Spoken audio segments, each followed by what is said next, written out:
We come to the first statement on pensions, and I call the Secretary of State. Thank you, Madam Deputy Speaker. In November, I informed the House that the Government would make a new decision in response to the Parliamentary and Health Service Ombudsman's report into the way changes to the state pension age were communicated to women born in the 1950s. This followed relevant evidence coming to light as part of legal proceedings challenging the original decision announced by my predecessor in December 2024. We have now concluded the process to make a new decision and are placing copies of the Government's full response in the libraries of both Houses. Before I turn to the substance, I think it's important to be clear what this decision and statement is about and what it is not. There are legitimate and sincerely held views about whether it was wise to increase the state pension age. In particular, whether the decision taken in 2011 by the coalition government to accelerate equalisation and the rise to the age of 66 was the right thing to do or not. But the issue that we are discussing today is not about the merits or otherwise of past policy decisions on the state pension age. What the Ombudsman investigated was how changes to the state pension age were communicated and whether within a specific and narrow time period there was maladministration and injustice, and if so, whether it warrants compensation. In March 2024, the Ombudsman published their final report into this. And as with so many other issues, the previous government left the report on their desks, issued no response, took no decision and left it to this government to respond. In December 2024, the then Work and Pensions Secretary, my right honourable friend, the member for Leicester West, set out the government's response, having considered all the information provided to her. However, given relevant research from 2007 about the effectiveness of sending letters subsequently emerged that had not been provided to my right honourable friend, I wanted to ensure the right and proper process was followed to take account of this alongside information previously considered. And of course, I asked the Department not just to consider the 2007 report, but also to undertake new searches as part of an extensive review of relevant historical documents to help inform this new decision. Madam Deputy Speaker, we accept that individual letters about changes to the state pension age could have been sent earlier. For this, I want to repeat the apology that my right honourable friend gave on behalf of the government, and I am sorry that those letters were not sent sooner. We also agree with the Ombudsman that women did not suffer any direct financial loss from the delay. However, the question is about the impact of the delay in sending these letters. The evidence taken as a whole, including from 2007, suggests the majority of 1950s-born women would not have read and recalled the contents of an unsolicited pensions letter, even if it had been sent earlier. Furthermore, the evidence also suggests that those less knowledgeable about pensions, the very women who most needed to engage with a letter and where it might have made a difference, were the least likely to read it. So an earlier letter would have been unlikely to make a difference to what the majority of women knew about their own state pension age. Indeed, the 2007 report concluded automatic pension forecast letters only had a negligible impact on pension knowledge and planning, and the Department stopped sending them. The evidence shows that the vast majority of 1950s-born women already knew the state pension age was increasing, thanks to a wide range of public information, including through leaflets, education campaigns, information in GP surgeries, on TV, radio, cinema and online. To specifically compensate only those women who suffered injustice would require a scheme that could reliably verify the individual circumstances of millions of women. That includes whether someone genuinely didn't know their state pension age was changing and whether they would have read and remembered a letter from many years ago and acted differently. It would not be practical to set up a compensation scheme to assess conclusively the answers to these questions. As for a flat rate scheme, that would cost up to £10.3 billion and would simply not be right or fair, given it would be paid to the vast majority who were aware of the changes. I've heard calls for compensation aimed at lower income pensioners, and we have focused in the last 12 months on raising pension credit uptake. But in the context of this decision, a scheme focused on any single income group still doesn't specify who may or may not have suffered injustice. And that is why, Madam Deputy Speaker, in taking this new decision, the Government has come to the same conclusion on compensation as my right honourable friend, the previous Secretary of State, announced in December 2024. I know that many people feel the state pension age should not have gone up in the way that it did.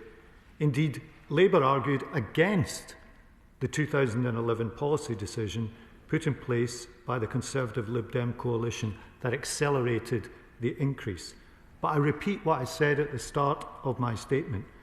This is a different issue to the one the Ombudsman investigated and that we are responding to today, which relates to the communication of changes in the state pension age and narrowly to a delay in sending letters over a relatively short period. The changes from 2011 underline the importance that decisions on the state pension age carry and the impact they have on people's lives. I take seriously the need to weigh carefully any future changes. That is why, with the Ombudsman, the Department has been developing an action plan for the future. Work on that stopped pending today's new decision, and I can confirm that it will now resume. This also underlines why we are determined to ensure that all pensioners on lower incomes, the majority of whom are women, have a better life in retirement, just as Labour has done in the past. From the Wilson government, that first formally linked the uprating of pensions to the higher of earnings or prices, to the last Labour government that lifted 1 million pensioners out of poverty. We introduced pension credit, which is vital in topping up the incomes of the poorest pensioners, with women consistently making up the majority of those benefiting since we introduced it in 2003. And we are ensuring that more pensioners get that extra income, with the biggest ever campaign to increase take-up. This saw tens of thousands of more awards to the pension credit in the year up to November compared to the previous year. In addition, our commitment to the triple lock for this Parliament means that women will see their state pension rise by up to £575 this year, with incomes up to £2,100 a year higher by the end of the Parliament. Indeed, overall spending on the state pension is set to be over £30 billion a year higher by the end of this Parliament compared to 2024-25. And we're putting record investment into the NHS, meaning thousands more pensioners are getting the operations and treatment that they need rather than being left in pain on waiting lists. That is the positive difference that this government is making. Madam Deputy Speaker, I believe it was right to review the evidence, and that having done so, we've made the right decision based on due process and the body of evidence. And at the same time, looking to the future, we are taking important steps to support women in retirement and help them to build a better life for themselves and their families, and I commend this statement to the House. I call the Shadow Minister, Mark Garnier. Well, thank you very much indeed, Madam Deputy Speaker, and can I thank the Secretary of State for advance sight of his statement. So as constituency MPs, Madam Deputy Speaker, we will all have met many people, many campaigners from the Women Against State Pension Inequality campaign group, the WASPI Women. I'm sure that many members of this House will have received a large amount of correspondence on this recently, and if they're anything like me, where I've had 150 emails recently about this, they will really feel the strength of opinion there is out there on this thing. But it is safe to say that both our constituents and as members of Parliament, we have been left wanting by this government. In December 2024, the previous Secretary of State, the Right Honourable Member for Leicester West, told this House that the government would not compensate these women. Let me remind colleagues what her rationale was, and I quote, "The government do not believe that paying a flat rate to all women at a cost of up to £10.5 billion would be a fair or proportionate use of taxpayers' money. She tried to also argue that they couldn't afford it because of holes in the government finances.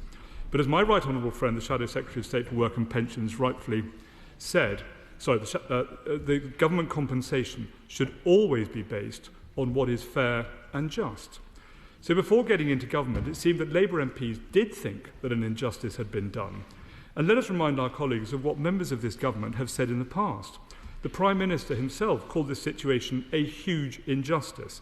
The Deputy Prime Minister and Justice Secretary slammed the cliff edge, he said, that faced WASPy women. The Foreign Secretary said she was fighting for a fair deal for the WASPy women. The Chancellor of the Exchequer claimed to want justice for WASPy women. Even the current Secretary of State, Madam Deputy Speaker, got in on the action, where he put out a social media post with the caption, "Members of Parliament campaigning for a better deal for WASPy women."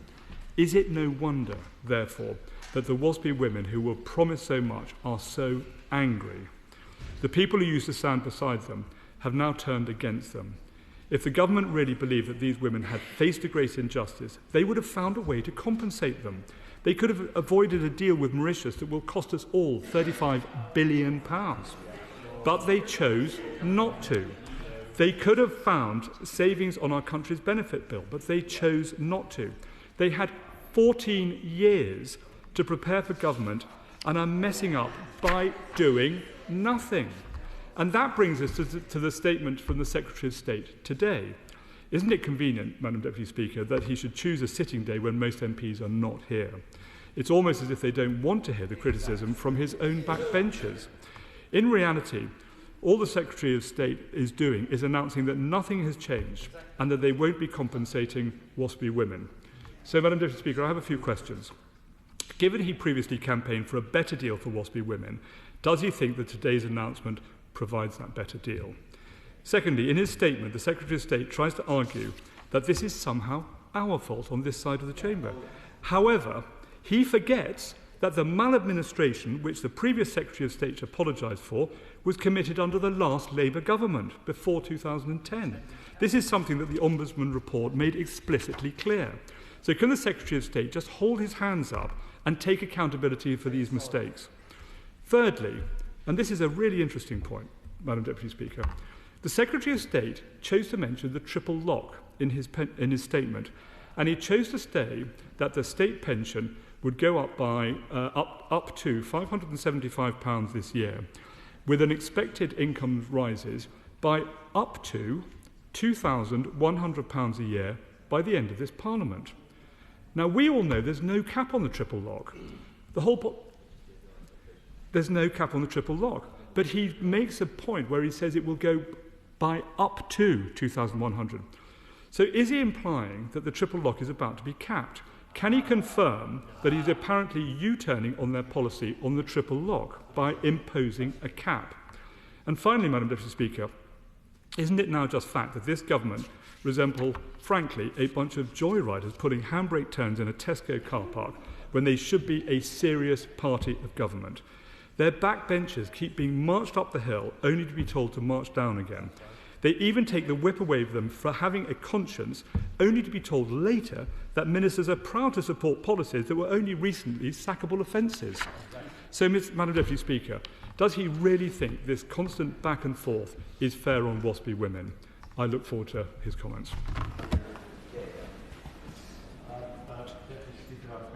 The honourable gentleman's response. He's right that there's been a forceful and an energetic campaign which has resulted in lots of emails and contact with members right across the House. But his government had this report from the Ombudsman. They could have taken a decision before the election. They chose not to, as with so many other issues. And perhaps the Ombudsman had an inkling of how unlikely it would be to get a decision from the government, because the Ombudsman of the time made the recommendations on remedy to Parliament rather than to his government. Now he refers to Labour, to me, to other MPs on this side of the House. I remind him, we did vote against the acceleration in the rise to the state pension age that was put through by the coalition government. In terms of the re-examination of the decision, I thought it was right to do. to make absolutely sure that we got this right, considering not just the 2007 report, but a whole range of evidence and documents. I have repeated the apology given by my predecessor for the maladministration that the Ombudsman found. And as for his comments on the triple lock, there is no change in our position, and the figures quoted reflect the estimates of the OBR throughout the Parliament. I'll now call Barry Gardiner, followed by Steve Darling. Barry Gardiner. Thank you, Madam Deputy Speaker. I'm sure my right honourable friend will appreciate the enormous disappointment on this side of the House. Only 2 years before the general election, our now Prime Minister spoke in favour of a just settlement for WASPI women. I acknowledge what he said, that this was not contained in our manifesto. We did not make that promise in the manifesto, and it's a manifesto that we all stood on. But he will recognise that there is a real sense of injustice that has been done to those women, and today has not remediated that. Secretary of State. I'm grateful for my honourable friend's question, and I understand what he says, but it's important to also consider exactly what is at issue here in the statement. There are many people who are unhappy with the rise in the state pension age and the decision to equalise it. And this decision does not deal with that. It deals with a specific issue of how this was communicated over a specific period of time. And it's really important in this to separate these two things. I believe on that grounds we have considered this very carefully, not just once, but twice now, and given this due and proper process. It is right to apologise for the maladministration, but I believe that the decision that we've taken on remedy and compensation is also the correct one. Liberal Democrat spokesperson Steve Darling. Thank you, Madam Deputy Speaker. And I must say I met a few weeks ago with the Secretary of State where we reflected on him being a fan of Celtic and Bruce Springsteen, but I wasn't aware that he was also a member of the Magic Circle, because clearly he's trying to set up a number of illusions around us of issues that this is to do with and comments, when actually it is all about whether these women were communicated adequately. And I would reflect on what my right honourable colleagues was stating just now. It's about injustice.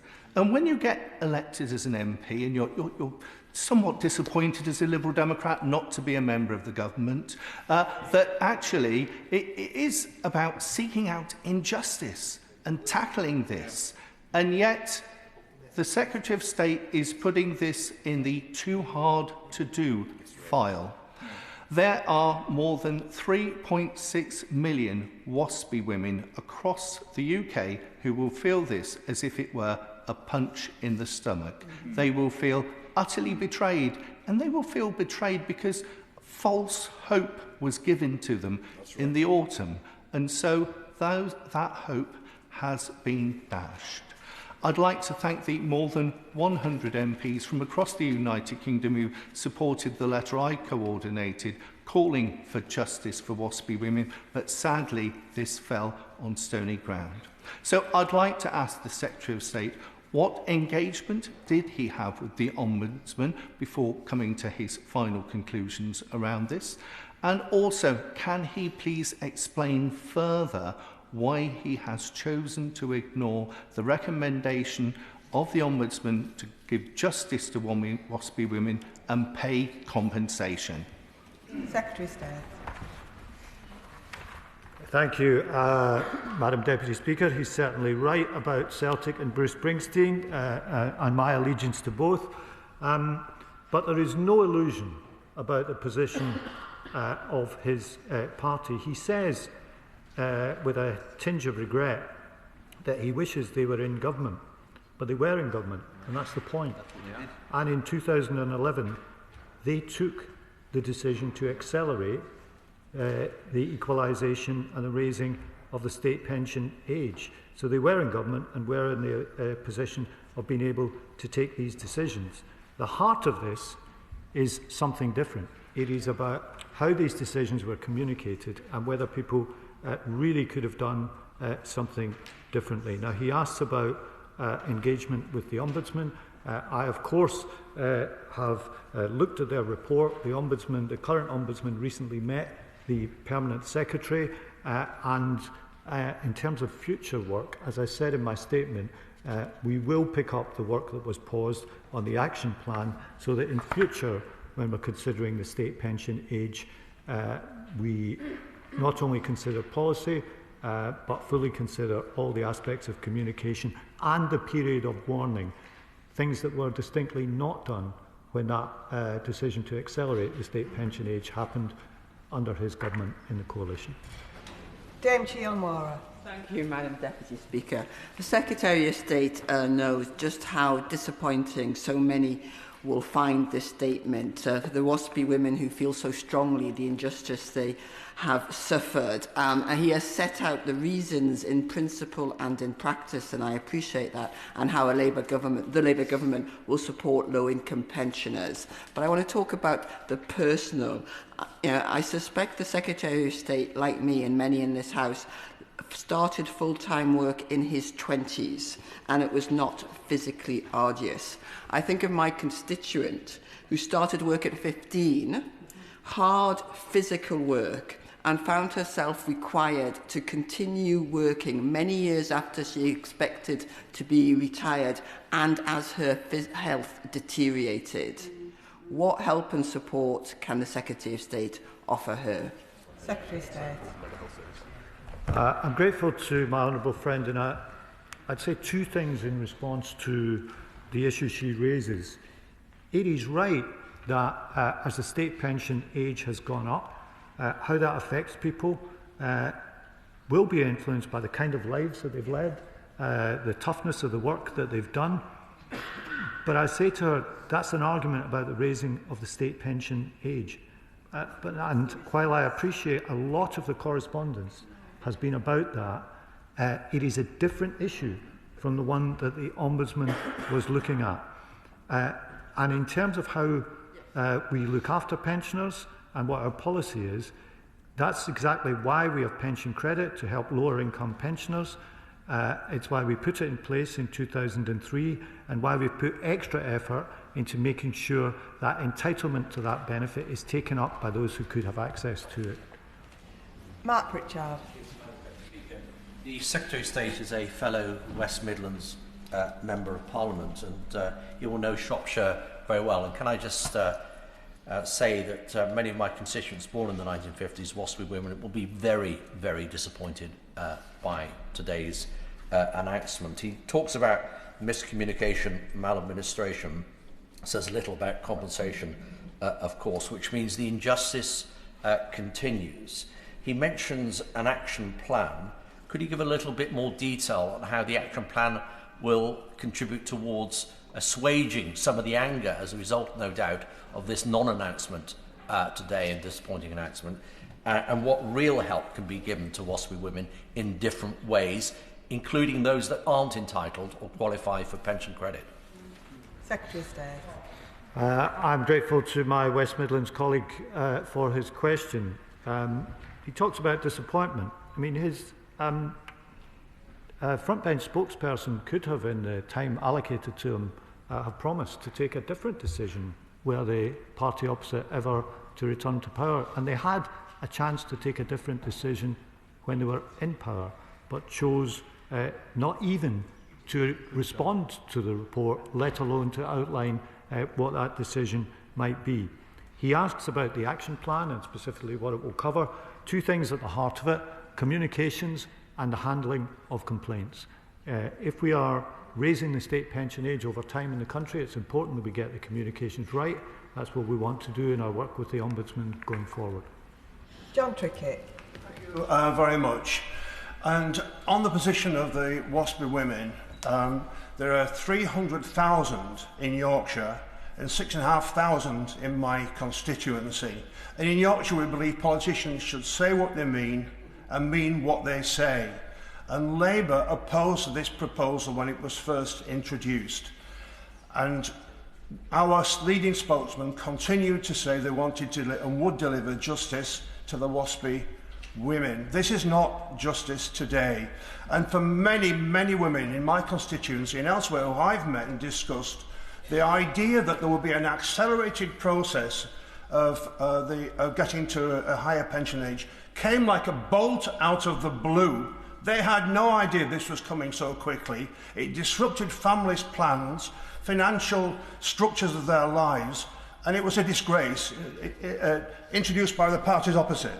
But the government still has a chance to put this right. And I say this to the Minister, he hasn't heard the end of this problem or of the voice of the WASPI women either.